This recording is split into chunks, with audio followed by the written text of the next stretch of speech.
fala as besteiras, o Cadu corrige na edição. Gravando. Pessoal, bom dia para todo mundo. Estamos aqui em São Paulo. Você sabe que eu ia te perguntar, Bruno, quanto é que está fazendo aí em Seattle agora, hein? Aqui em Seattle, nós continuamos na quarentena e hoje está fazendo 7 graus. Tá bom, não está ruim não, está com o céu relativamente limpo, está dando para andar bem lá fora. Tempo precioso e perfeito para o golfe. Pena que as golf courses estão fechadas. Olha só, cara. 29 graus aqui em São Paulo. Céu azul, mas com muita nuvem. E por aí, Cadu? Aqui está sempre sol, só que um pouco mais frio que em São Paulo. Onde eu moro é 4 graus a menos do que em São Paulo em geral, 3, 4 graus a menos. Mas está quente também, está quente. E daqui a pouco eu vou me preparar para fazer o meu exercício físico diário, que é dar uns tirinhos de 1.000 metros na piscina, para poder recarregar a bateria para seguir no desafio dos trabalhos que a gente tem que hoje entregar de forma remota, direto, vivendo aqui na tela, né? Um screen culture total agora, com Zoom, com Hangout, com Skype. Então, você precisa parar de vez em quando, né? O Bruno, infelizmente, não consegue fazer essa recarga do jeito que ele quer, que é jogando golfe, mas eu desço aqui para o meu tanquinho e fico fazendo assim, porque tem 8 metros de comprimento, eu faço lá umas 200 vezes e tá bom. Bruno, o cara tem uma piscina olímpica na casa dele, cara. Um negócio de louco, pô. Metros. Nada como Bragança. Você sabe que o que eu tenho feito? Na verdade, eu tenho um setup de putting e de chipping aqui na minha casa. Então, dá para brincar disso aí. Mas o que eu tenho feito eu tenho andado muito, descoberto, inclusive, novas trilhas aqui na ilha, né? Meu filho e a namorada dele, que estão trabalhando aqui também, eles fazem as pausas mais ou menos no mesmo horário, a gente sai e a gente tem descoberto umas trilhas bem legais. Tem muita trilha interessante aqui pelo meio do mato e tal.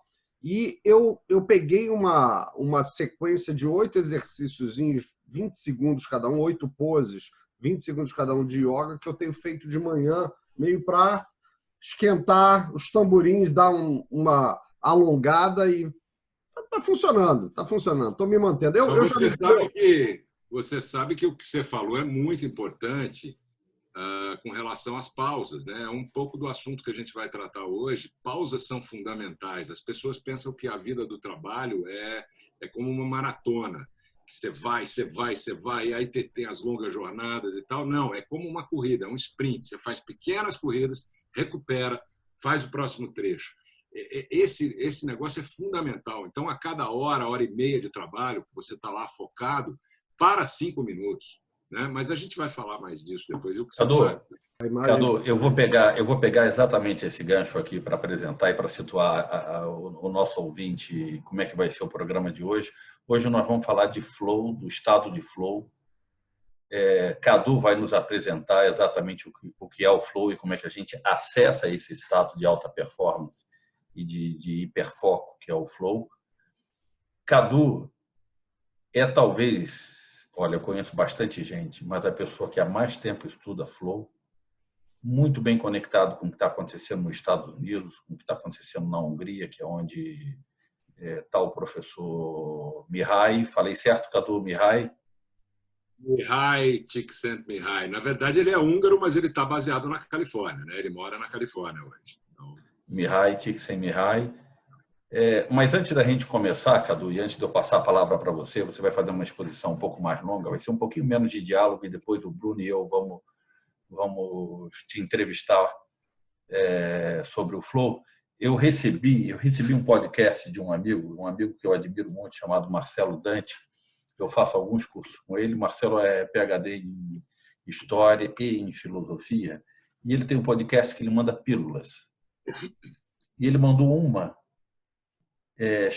mandou agora de manhã, A Necessidade do Outro para Pensar. Eu fiquei muito impressionado e falando para vocês que estão aí nos ouvindo, porque se a gente tem uma ambição aqui, é exatamente uma ambição de que nós sejamos o outro para vocês e vocês sejam o outro para nós, não apenas nós três que estamos aqui na telinha.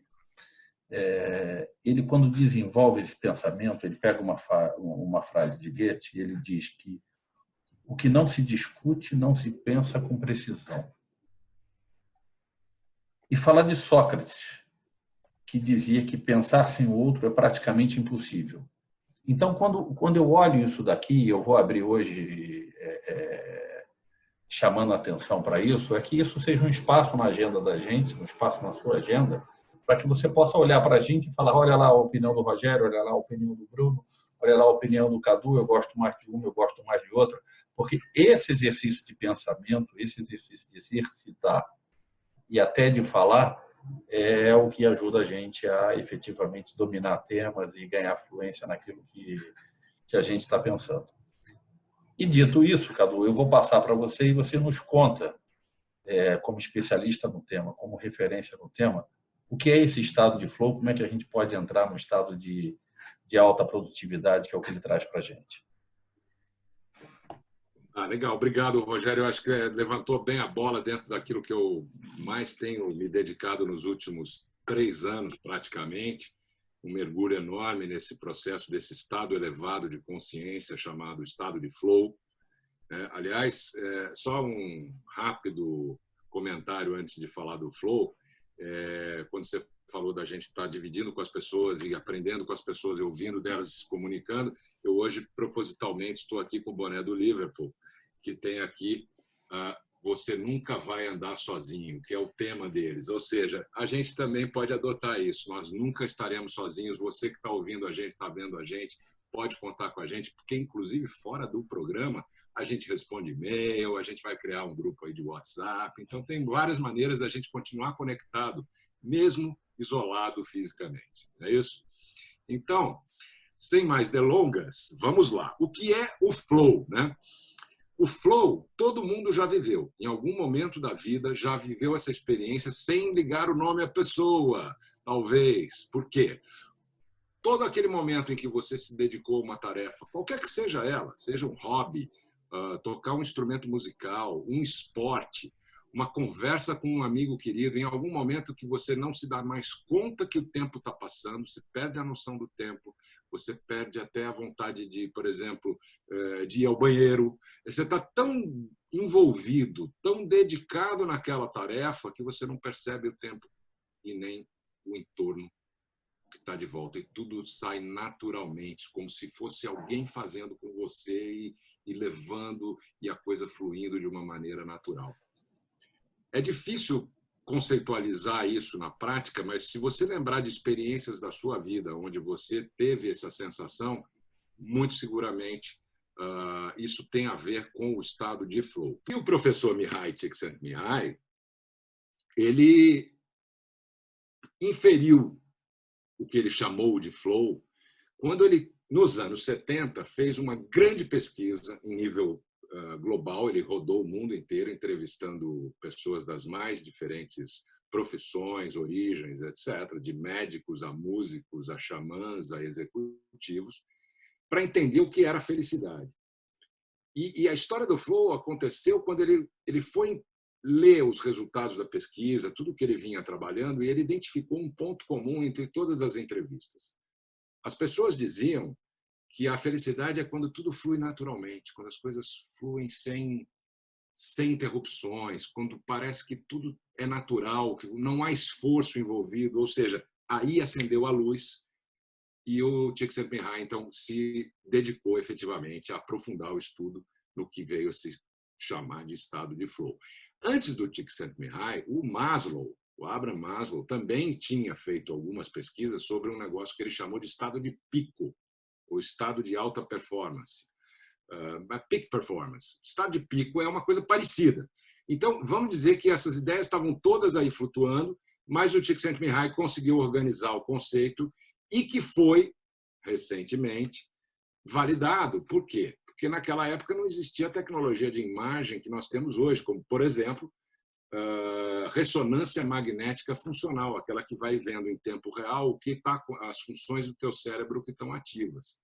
Então, isso tem tudo a ver com neurobiologia e neuroelétrica. O cérebro é um órgão elétrico, mas o cérebro também comanda as descargas de dopamina, serotonina, adrenalina, cortisol, cada um com a sua função, mas quando em excesso, tanto um como o outro podem trazer dificuldades para o indivíduo. Por que eu estou falando isso? Porque o flow não é um estado que acontece simplesmente naturalmente, mas ele pode também ser ativado de forma consciente. E aí existem formas de fazer isso. Eu vou entrar um pouco nesse detalhe, mas antes eu quero mostrar para vocês só uma tela algumas telas que eu preparei aqui. Porque o que eu queria falar contigo é que eu acho que é justamente isso que é interessante aí no que você está falando. Eu estou muito curioso de entender como é que você consegue provocar, porque eu lembro de momentos que eu tive esse estado de flow, como você descreveu, mas eu acho que provocá-lo que é realmente a questão aí importante, né? Espera aí, onde é que põe isso no tamanho grande? Espera aí, agora sim. Estão vendo aí, né? Então, pessoal... essa tela é maravilhosa. Está no teu artigo. Tá eu lá no adorei artigo. Isso aí. Adorei. Isso é fantástico. Isso é para dar uma noção de como é que... Na verdade, tem uma tela até um pouco mais simples, eu vou começar com ela. O que é o flow? O flow é uma condição que você ativa no momento em que você tem. E isso é um clássico Csikszentmihalyi. Esse gráfico foi desenvolvido por ele. Você tem ali no eixo vertical o nível de desafio, mais alto, mais baixo. Aqui no eixo horizontal, mais habilidade para enfrentar esse desafio ou menos habilidade. E o flow acontece quando há um casamento ou uma paridade, não precisa ser exata, aliás, de preferência, se o desafio for um pouco maior, mas você sabe que você dá conta, é ali que você ativa o flow. Então, explicando um pouco mais. Se você entende que quando você tem uma habilidade um pouco mais reduzida para um desafio que pode ser muito alto, você está nessa região de apatia, de tédio. Quando você tem um desafio que realmente seja muito alto e a sua habilidade talvez não esteja naquele momento de enfrentar aquele tipo de desafio, você pode correr o risco de estar no mundo de preocupação, ansiedade, até medo pode surgir. Ao contrário, se você tem bastante habilidade e o desafio é uma coisa corriqueira, você vai ficar entediado. É uma coisa... Imagina o Roger Federer, que eu adoro, tenista, né? O Roger Federer faz vários eventos interessantes de comunidades, com os patrocinadores, os pro-ans, né? Profissional e amador. E ele convida um monte de gente para jogar. Então, você é o patrocinador do Roger Federer naquele campeonato. Como é que está aquele momento que você vai enfrentar o Roger Federer? Muito provavelmente, você está aqui ansioso, preocupado. Por quê? Porque o nível do desafio é altíssimo, tá? Já para o Federer é o contrário. Ele tem uma tremenda habilidade, aí ele vai fazer aquilo para fazer uma graça com o patrocinador, mas ele sabe que aquilo ali ele vai estar no campo do aqui é tranquilo. Então, essa relação ela é importante para a gente entender, porque se você consegue equilibrar o nível do desafio com o nível da tua competência, você vai ativar o flow. Só que tem um detalhe, isso é um processo dinâmico. Então, eu vou dividir com vocês esse slide aqui, que é um slide, é uma prévia do webinar que nós vamos fazer semana que vem, dia 9 de abril, que é uma quinta-feira, das 10 às 11 da manhã. Vou deixar o link para inscrições, é um webinar aberto, internacional. A gente vai estar com o Zed Vexer, que é o CEO e fundador da Alias Simulations, que trabalha com o conceito de flow, é a equipe ligada ao professor Mihaly Csikszentmihalyi, faz parte daquela parceria que a gente vai comentar depois em algum momento aí, né, Rogério? Mas eu quero me deter aqui ao flow. Definindo o flow. É o mesmo quadro, vejam só, traduzindo aqui, skills, habilidades, mais alto, challenge, mais alto ou menos alto. Só que aí, quando você chega num ponto em que o desafio é muito difícil, né? Tá aqui em cima, way too hard, muito difícil, para você ativar o flow, o que você precisa fazer? Aumentar as suas habilidades. Portanto, o processo é dinâmico. Você força a si mesmo, de uma forma positiva, e a equipe, ao time, se for numa empresa, por exemplo, a estar sempre aprendendo, a estar sempre adquirindo uma habilidade nova, a estar sempre se aprofundando na sua competência para que o flow seja sempre mantido. Então, é até um pouco a ver com aquilo que a gente fala sempre de lifelong learning, né? De estar sempre aprendendo, de estar sempre se desenvolvendo. Então, eu queria voltar aqui para nossa tela Ficou claro, pessoal? Eu não sei se tem alguma dúvida. Ficou muito claro. Eu adorei esse slide que você colocou aí, porque me fez lembrar, na época que eu estava fazendo a minha formação de Organizational Coaching, a gente teve uma discussão e a gente discutiu, aliás, bem no início, né? Porque foi quando eles estavam fazendo o kick-off do curso, e eles falaram isso de uma forma... Quando eu estava vendo isso, eu associei, porque me parece que aquela primeira fase de apatia ou de comodismo é meio a nossa zona de conforto. Aquela fase de ansiedade é meio aquela zona do pânico, né? Que você fica, e agora? E a fase que você diz que é do flow, eles chamavam de zona de learning. Só que eu acho que aqui tá mais interessante por causa disso que você falou, que é esse stretch, para a gente ter que aumentar a habilidade que a gente precisa desse desafio, né? Porque senão, de novo, você é puxado mais para a zona de baixo. Então, você não quer entrar em pânico, mas ao mesmo tempo você também não quer ir para a zona de conforto. Eu achei olha que interessante que você falou agora da questão do zona de conforto ou estar preocupado. Nós estamos falando de deslocamento temporal. Porque o flow só acontece no momento presente, no aqui e agora. Quando você está hiperfocado, você está inteiro naquela atividade, que parece que você está fundido com aquela atividade, você é um só com ela. Então, o deslocamento temporal é o seguinte, a gente vive a maior parte do tempo da nossa vida ou se preocupando com o futuro, que a gente não sabe, é uma possibilidade, ou remoendo pensamentos do passado que já foram. Então, quando você consegue estabelecer um hábito e uma prática de se colocar sempre no aqui e agora, no momento presente, essa já é uma antessala poderosa para você começar a ativar seu flow de forma consciente. Cadu, eu não sei se você se recorda, desculpa, Rogério, mas eu tenho que trazer uma memória aqui à tona. Eu não sei se o Cadu se recorda, eu conheço o Cadu há muito tempo, mas eu acho que a gente está falando aqui do ano 2002, 2003, e eu estava num momento assim louco, lançando Yahoo no Brasil, totalmente acelerado, momento pós-bolha, então os investimentos caíram, aquela coisa toda e tal, e muito acelerado. E eu tinha longos papos com o Cadu, que já falava muito sobre o estar presente, e você me deu 2 livrinhos que são muito simples, eu considero um desses livros bem simples, porém, no momento certo, são fundamentais, que foi The Power of Now and The Four Commitments. Qual que é o outro? The Four Commitments, Dom Miguel Ruiz. Dom Miguel Ruiz, maravilhoso.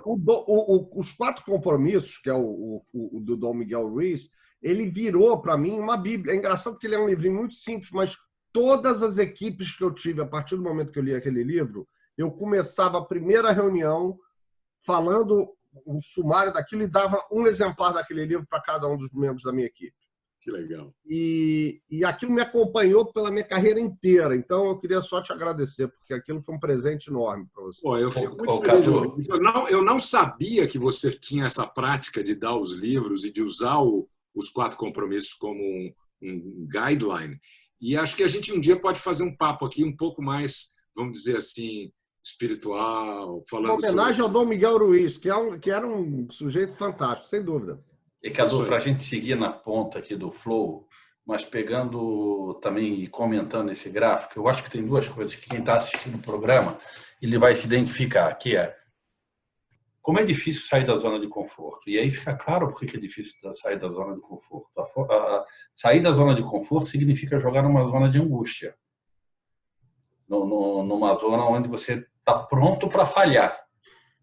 Mas é exatamente essa tensão, e eu queria que você pegasse a partir daí, da falha, é o estresse, que quando você está preparado, que o flow começa a surgir.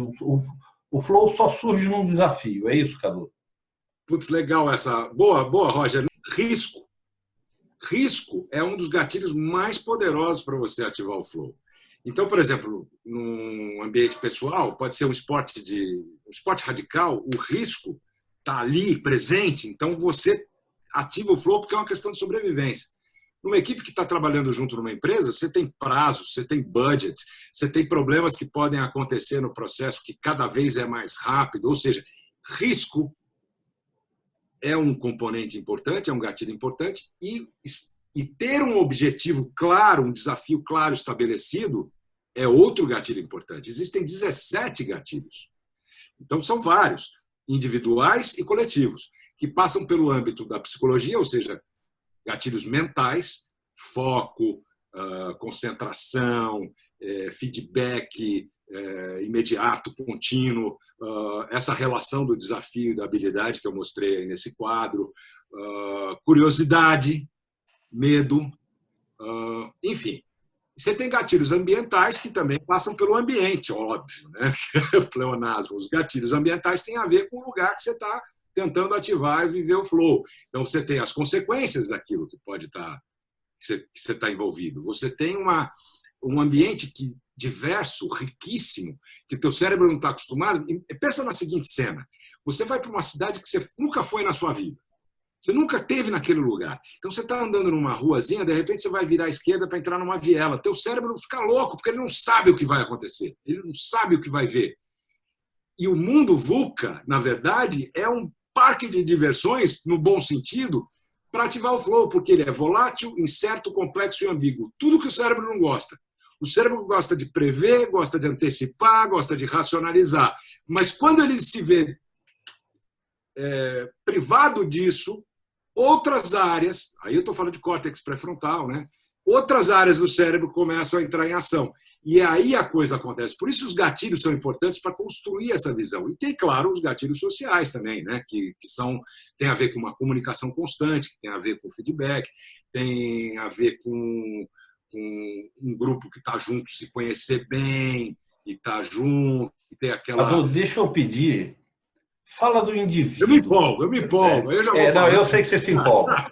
Mas aqui só para a gente ser didático, eu queria começar do indivíduo e depois ir para o grupo. Então, para nós aqui que estamos te ouvindo, quais são aqueles princípios que nós temos que respeitar para nós podermos entrar no flow? Bom, primeira coisa, assim, você tem que estar com aquela relação desafio-habilidade clara. É alguma coisa que você vai fazer, por exemplo, você tem um relatório para fazer, ou vai montar uma apresentação, ou você é um articulista, vai escrever um artigo novo, ou você é um atleta, você vai para uma competição, etc. O processo do desafio da habilidade tem que estar claro. Meta, objetivo claro. A partir daí, o que acontece? Você buscar um ambiente adequado para isso, um isolamento, construir uma concentração que gera o foco. Por que foco é importante? Porque o foco é que traz o flow. O flow segue o foco. Então, quanto mais concentrado, portanto isolado, sem interrupções externas, né? Sem o weapon of mass distraction, né? Sem a arma de distração em massa, pingando notificação, gente falando, você está isolado, você está concentrado, ok, agora eu vou mergulhar. Esse deep dive, ele tem que ter essas condições para você ter chance de ativar o flow. O que vai acontecer? O desafio está lá. Então, aquela preocupação prévia vai gerar uma descarga de adrenalina e de cortisol, que te preparam para aquele momento do desafio, que é do cérebro reptiliano, aquelas 3 possibilidades que você tem na vida quando o medo ou o risco se apresenta. Luta, fuga ou paralisia total. Né? Fight, flight or freeze. Então, quando isso se representa, o que você faz?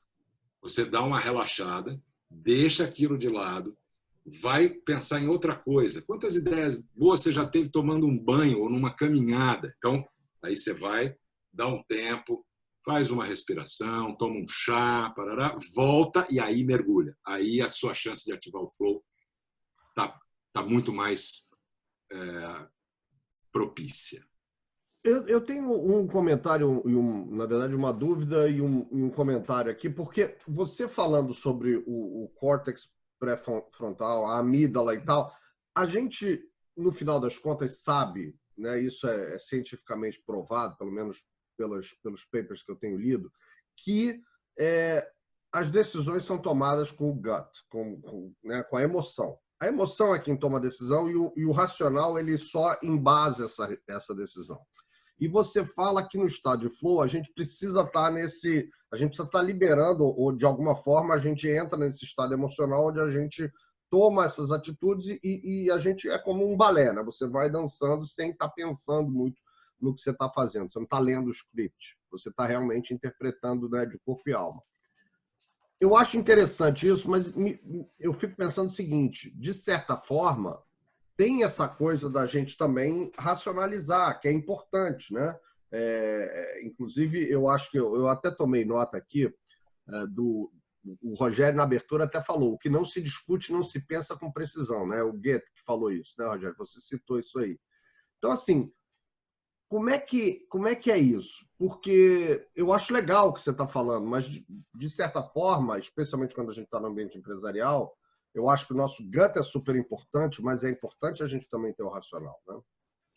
Considerando que você vai desempenhar determinada tarefa, ou um projeto, ou um desenvolvimento de produto, ou o que seja, considerando que você tem todos os elementos, você está mais seguro para ativar e acessar outras áreas, que não necessariamente... Aliás, o gut, né, que você falou do gut, a gente está falando, né? Existe uma rede neural que liga o estômago ao cérebro. Então, essas duas coisas estão em equilíbrio. Elas precisam estar nem tanto uma, nem tanto a outra. Mas é nesse equilíbrio, como no canal do Flow, é nesse equilíbrio que as coisas podem acontecer da melhor forma. Inclusive, com a descarga, né, de endorfinas, dopamina, que vem logo depois que você saiu daquele estado de luta, fuga ou paralisia, você encarou o desafio e aí as coisas vão fluir como se alguém tivesse com você fazendo aquilo acontecer. Por quê? Porque você já tem aquele material e aquela informação racional dentro de você. Você só vai acessar de outras formas. Cadu, então, fazendo um resumo aqui para a gente partir do individual para o coletivo.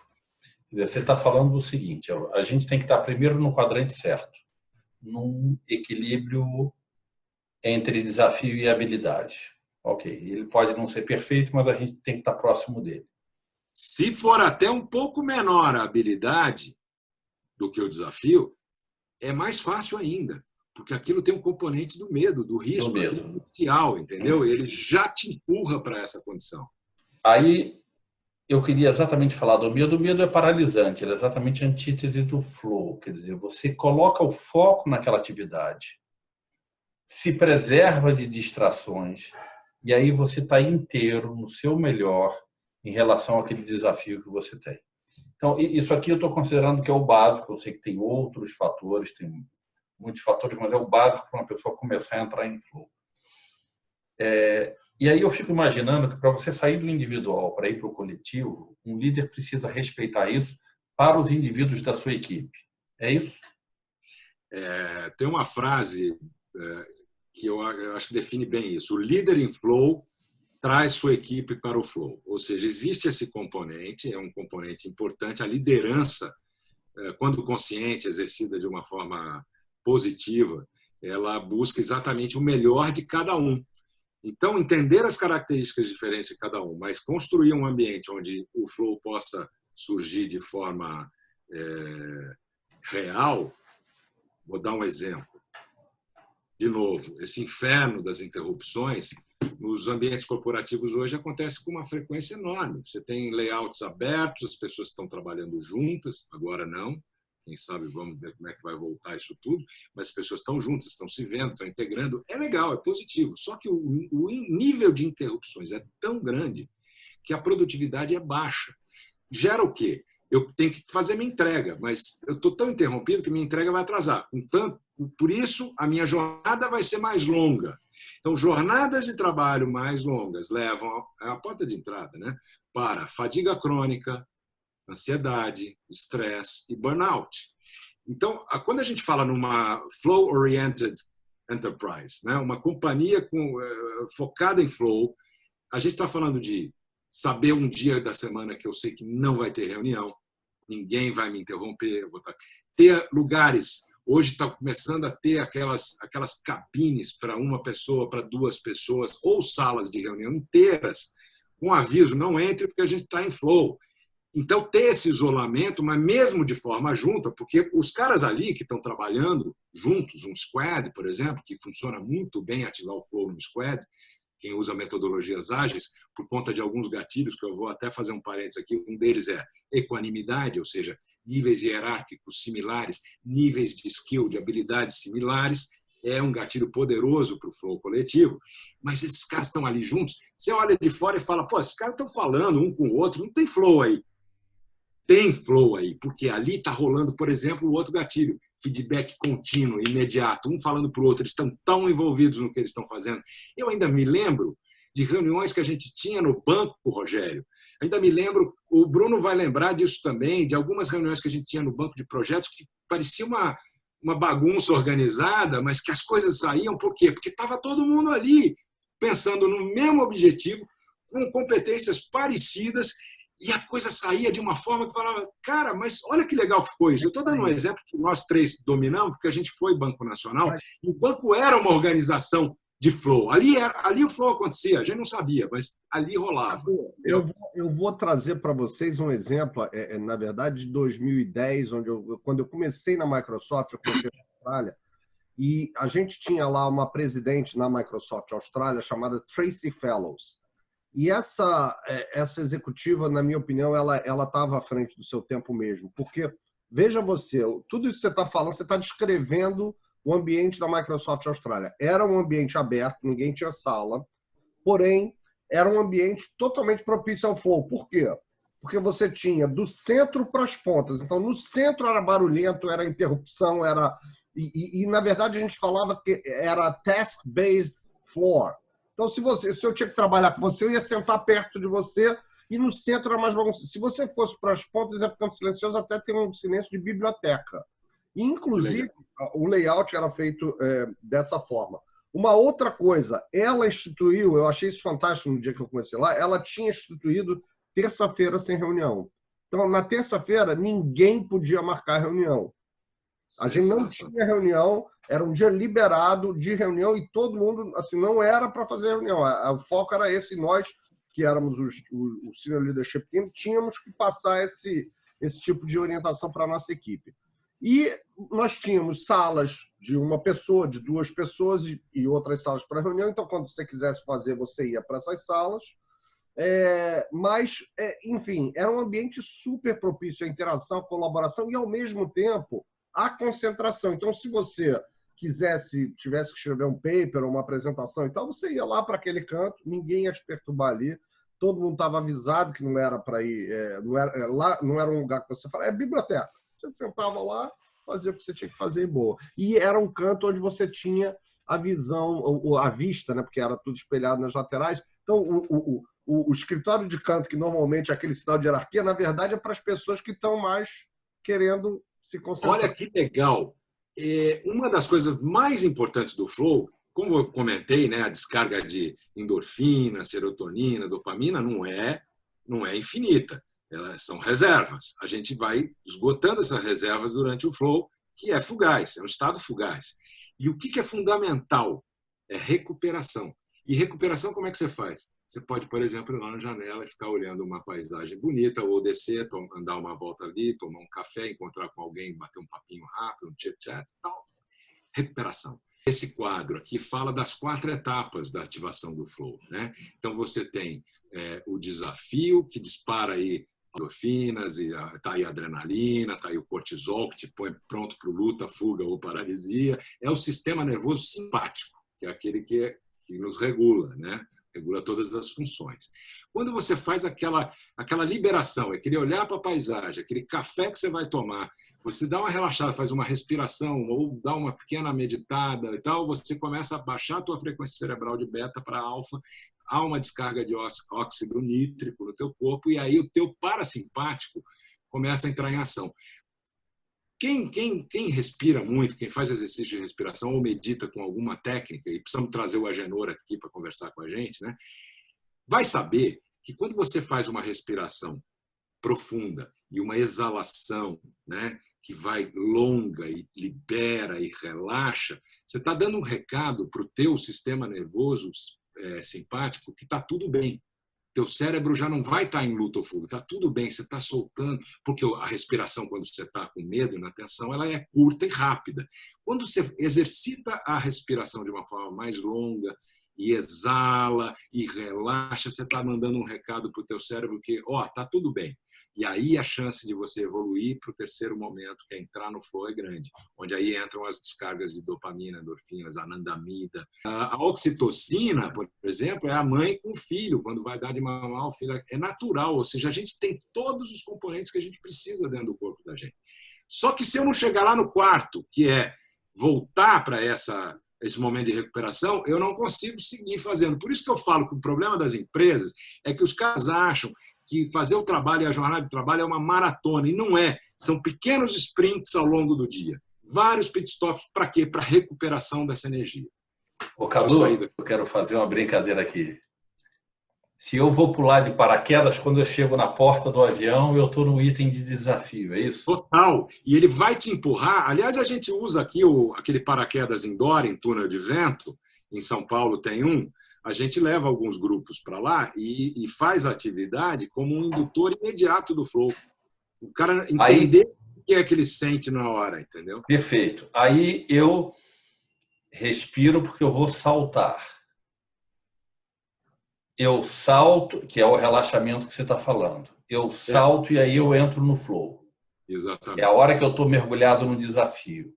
Pode ser o salto de paraquedas, pode ser o livro que eu estou escrevendo. Eu estou ali no flow. Qualquer tarefa, qualquer atividade. E aí, então, eu termino e eu entro, então, é claro, eu devo estar com um nível de esgotamento grande, eu entro na fase de recuperação, fazendo a analogia do paraquedas, ali seria a hora da cervejinha. Eu já estou no chão, deu tudo certo. Exato, confraternização, dá uma relaxada e tal, e aí teu corpo começa a responder. Eu queria só fazer um comentário rápido para quem está ouvindo a gente, porque tem gente que está vendo e está vendo o que a gente está mostrando. Quem está ouvindo a gente, eu vou deixar o link com os slides para você baixar e poder ver os slides que a gente está dividindo. Desculpa fazer essa ressalva agora, mas eu lembrei disso agora, porque nós estamos discutindo a imagem. Eu queria aproveitar aqui, a gente pode voltar, Cadu, mas é que é para te perguntar o seguinte. Quanto tempo dura o flow? Não tem uma duração medida. Tem gente que dá relatos de flow imediato, de curta duração, e tem gente que relata coisas assim de 20 minutos. Mas, mais do que isso, é física e biologicamente difícil, porque as tuas reservas de endorfinas elas se esgotam. Por isso a importância da recuperação e da renovação, entendeu? Mas olha, muito legal. Eu achei essa explanação aí sobre o flow muito interessante. Eu já tinha lido sobre isso. Tinha lido, inclusive, um livro do Mihaly Csikszentmihalyi. Yes! Ele conseguiu falar! Eu tenho treinado, eu entrei no flow treinando esse nome, né? Mas e eu acho o seguinte, né?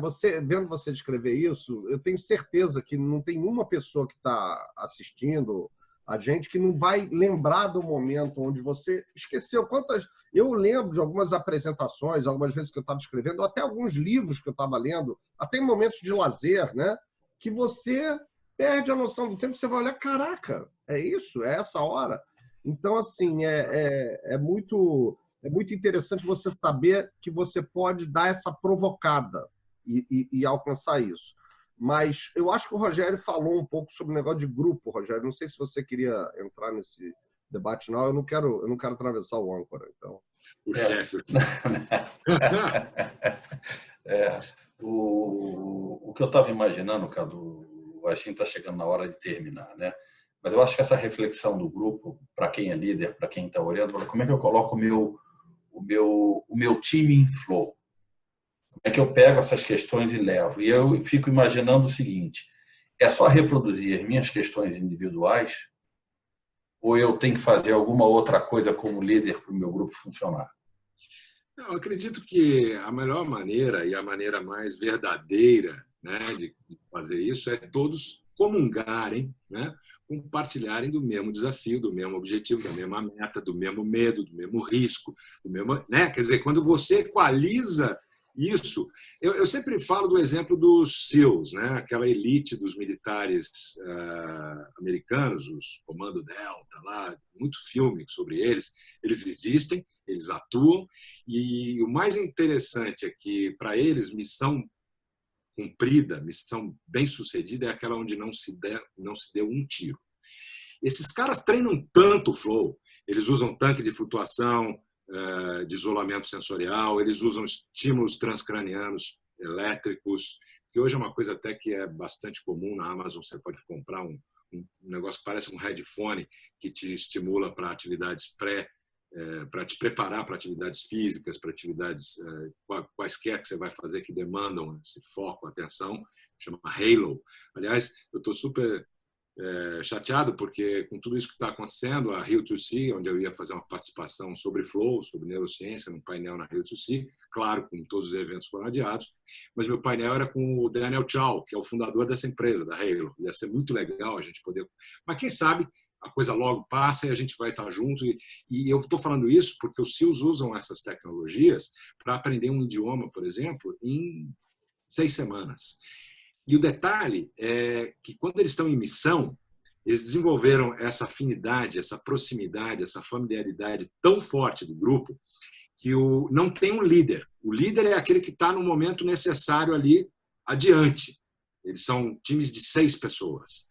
Muito bem, o líder é aquele que está necessário ali naquele momento. É o cara que está na frente, é o cara que... Enfim, não importa. O fato é que todos são líderes e nenhum é líder. E eles têm um comando de switch. O que é o switch? É o liga-desliga.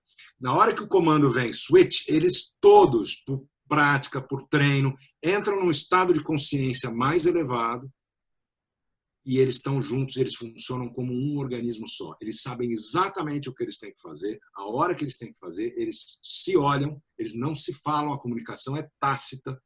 Então, é um exemplo, claro que é um exemplo crítico, mas é um exemplo que pode ser apropriado para muitos grupos e empresas que trabalham não só presencialmente, como também de forma remota, né? Porque é possível fazer isso, mas aí é um papo para outro dia. Mas o legal há relatos e há resultados de que equipes juntas conseguem transcender. Por exemplo, a McKinsey, eu comentei já aqui nesse programa sobre a pesquisa da McKinsey de executivos em flow, 500% de aumento de performance. Aprendizagem de 400% a 700%. Então é isso. E a aceleração de aprendizado. É isso. Bom, Cadu, Bruno, está na hora da gente encerrar a conversa deliciosa. Eu estava fazendo uma reflexão com o Cadu aqui um pouco antes do programa e eu queria colocar um ponto que me chama a atenção. O flow é muito abstrato. Então, tem 2 maneiras de você olhar uma coisa abstrata, né? Você olha para uma coisa abstrata e diz, é coisa de bicho grilo, né? Deixa ele lá, uma hora eu vou pensar nele. Mas existe uma maneira de você dar concretude para o abstrato. É você imaginar, por exemplo, que o teu concorrente está levando isso a sério e está colocando as equipes dele para trabalhar em flow. E, pelo menos para mim, quando eu começo a pensar assim, eu começo a tangibilizar um potencial que eu gostaria de ter na minha casa e não que tivesse na casa dos outros. Então, eu vou dar um tchau para vocês. É legal. Espera aí. O Merchan, né? Momento Merchan. Você que ouviu a gente ou assistiu a gente até agora, se você acessar o link que eu vou colocar aqui, faça sua inscrição para o nosso webinar internacional da liderança e o flow nas organizações, está tudo lá, a gente vai conversar, vai falar sobre simulações, sobre jogos, sobre a importância do flow, vou detalhar um pouco mais essas questões, e é um movimento que nós estamos trazendo agora através do Projeto Flow, que é uma iniciativa minha e do Rogério, junto com a Teia, e que tem intenções em breve de ter também Bruno Fiorentini Júnior se aliando às nossas fileiras para trabalhos em conjunto, não é isso? Eu já estou, inclusive, inscrito aí no webinar, estou animadíssimo, vai ser às 6 horas da manhã daqui, preparei cafés, vou ter pães, vou estar aqui preparado para assistir e curtir essa live aí. Muito bom. É isso aí, pessoal. Que bom, obrigado. Obrigado pelo espaço que vocês me deram hoje, né? Falei pra caramba. Obrigado. Um abraço, turma. Tudo de bom para vocês. Tchau, pessoal.